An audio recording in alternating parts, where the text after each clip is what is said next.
আমার স্নেহের ছাত্রছাত্রী, আমি দীপান্বিতা ম্যাডাম। আমার ইউটিউব চ্যানেল দীপাস টিচিংয়ে তোমাদের সবাইকে স্বাগত। তোমরা অনেকেই জানতে চেয়েছো বাংলাতে রচনা কিভাবে লিখব, প্রতিবেদন কিভাবে লিখব, সংলাপ কিভাবে লিখব, বা আমি এভাবে লিখেছি এতে কি পুরো নম্বর পাবো।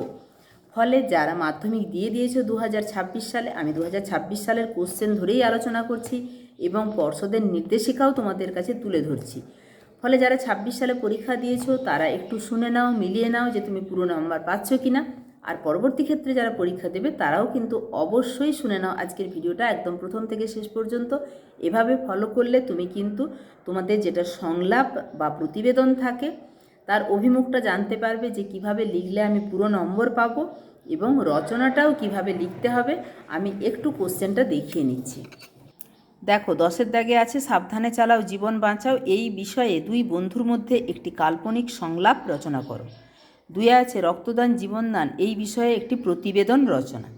11-তে যে রচনাগুলি আছে, 1-এর দাগে বিজ্ঞান মনস্কতা ও কুসংস্কার, 2-এ বাংলার উৎসব, 3-এ তোমার জীবনের একটি স্মরণীয় অভিজ্ঞতা, 4-এ আছে একটি বিদ্যালয়ের আত্মকথা। আমি কিন্তু এই সম্পূর্ণ রাইটিং পোর্শনটি জানাবো যাতে তোমরা একদম এখানে যে একটি প্রশ্নের উত্তর দাও, অর্থাৎ সংলাপ এবং প্রতিবেদন দুটোর মধ্যে একটা প্রশ্ন লিখে 5-এ 5 পেতে পারো, এবং রচনা 4টির মধ্যে একটি লিখে 10-এ 10 পেতে পারো। সেই জন্যই কিন্তু আজকের উপস্থাপনা। তো শুনে নাও, জেনে নাও পর্ষদ কি জানাচ্ছে, কিভাবে লিখলে তুমি সম্পূর্ণ নম্বর পাবে। প্রথমে তোমাদেরকে জানাই প্রতিবেদনটির আলোচনার অভিমুখ। গাড়ির সাবধানে চালাও জীবন বাঁচাও, এটাতে কি সাবধানে গাড়ি চালাতে বলা হয়েছে, তাই গাড়ির বেপরোয়া গতি যেন না থাকে। প্রথমেই তোমার আলোচনার অভিমুখ হবে গাড়ির বেপরোয়া গতিসীমা যেটা, সেটা নিয়ন্ত্রণ, এবং কি কি কারণে তারা ট্রাফিক আইন অমান্য করছে সেই বিষয়গুলো তুলে ধরা।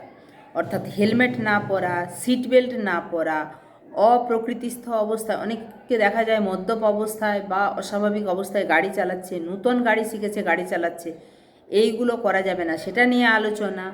ওভারটেকিং করা যাবে না, মানে হঠাৎ করেই ওভারটেকিং করতে গিয়ে উল্টো দিক থেকে গাড়ি আসা, এটাতে অ্যাক্সিডেন্ট হয়। ফলে এই বিষয়ে আলোচনার অভিমুখ এগোবে।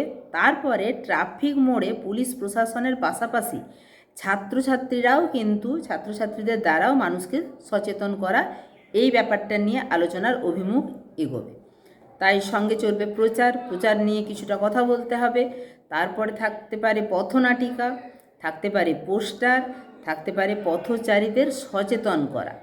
সচেতন করার ব্যাপারটা আগেই বললাম, সেটা পুলিশও করবে, ছাত্রছাত্রীদের দ্বারাও কিন্তু হতে পারে, এবং সেই নিয়ে পথনাটিকা এবং পথ নিরাপত্তা সপ্তাহ পালন। 1 সপ্তাহ ব্যাপী যদি একটা জায়গাতে এই সচেতনতা প্রচার করা হয়, সেটা অনেক বেশি মানুষের মধ্যে প্রভাব পড়বে। এইভাবে তোমাদের আলোচনার অভিমুখটা এগোতে হবে। প্রতিবেদনের অভিমুখ কিভাবে এগোবে, এখানে রক্তদান জীবনদান বিষয়টি আছে।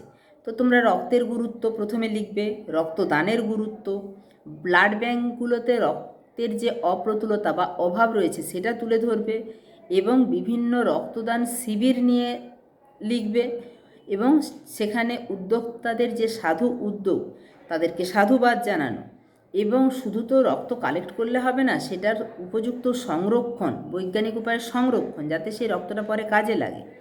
এই ব্যাপারে গণ সচেতনতা বৃদ্ধি করতে হবে। মানুষকে সচেতন কিভাবে করা যায়, যে মানুষ নিজে যদি রক্ত দেয় সে তো অন্যজনের জীবন বাঁচালো, এবং একটা ব্লাড ইউনিট 3টে ভাগে ভাগ হয়ে যায়, মানে একটা ব্লাড ইউনিট 3 জনের জীবন বাঁচাতে পারে। তো সেই ব্যাপারটা সঙ্গে যে রক্তদাতা তারও কিন্তু 10টি শারীরিক উপকার হবে, অর্থাৎ যে রক্ত দিচ্ছে সেও কিন্তু সুস্থ থাকবে।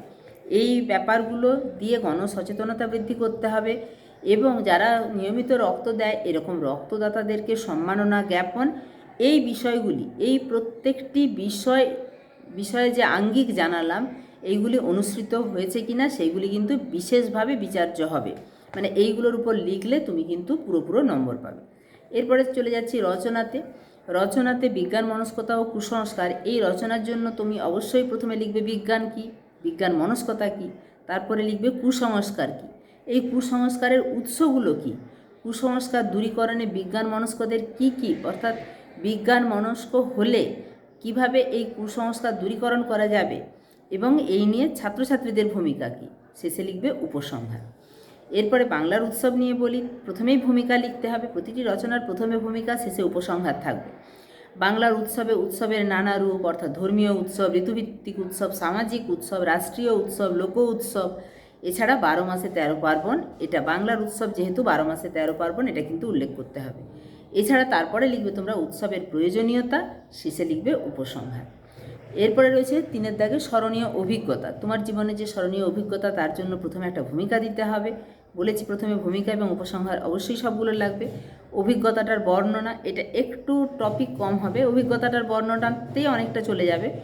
এবং কেন ওই অভিজ্ঞতাটা কেন তোমার জীবনে স্মরণীয় সেটা তুলে ধরবে, সঙ্গে উপসংহার লিখবে। লাস্ট যে রচনা আছে সেটা হচ্ছে একটি বিদ্যালয়ের আত্মকথা। সেখানে প্রথমে ভূমিকা লিখবে, তারপরে বিদ্যালয়ের উৎপত্তি, অর্থাৎ বিদ্যালয়টি কত সালে প্রতিষ্ঠিত হয়েছে এবং সেই প্রতিষ্ঠার সময়কালে প্রতিষ্ঠাতাদের নাম, এবং সঙ্গে যদি ওই সময়ের কিছু তথ্য তুলে ধরতে পারো।